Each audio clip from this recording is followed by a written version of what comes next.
ஓம் சாந்தி. இன்று தந்தையர் தினத்தை முன்னிட்டு தந்தையரை போற்றும் பொருட்டு தந்தையர் தினக்கவி.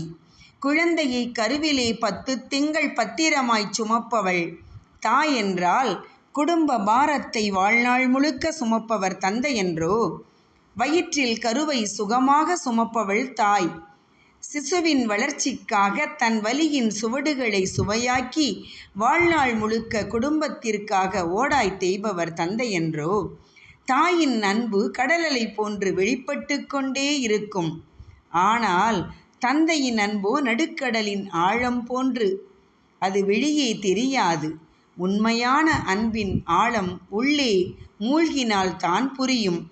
சுமைகளை கண்ணீரில் கரைப்பவள் தாய். வலியின் கண்ணீரை மறைப்பவர் தந்தை.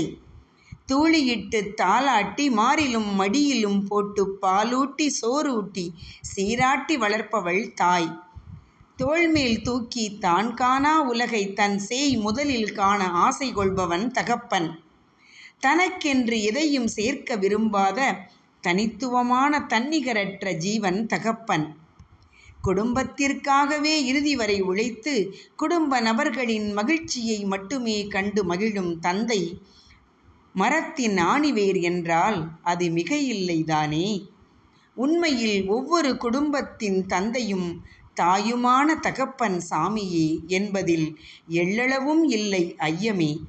ஆம், உண்மையில் ஒவ்வொரு குடும்பத்தின் தந்தையும் தாயுமான தகப்பன் சாமியே என்பதில் எள்ளளவும் இல்லை ஐயமே என தந்தையர் தினத்தில் அகிலத்தில் வாழும் அனைத்து தந்தையரையும் போற்றி வணங்கி, தித்திக்கும் தாய்த்தமிழில் தெவிட்டாத தேன் கலந்து கவி தந்த அடியேன் சிறுவாணி நீர்ப்பாயும் சிறப்பான கோவையிலிருந்து தேன்மொழி ராஜமாணிக்கம்.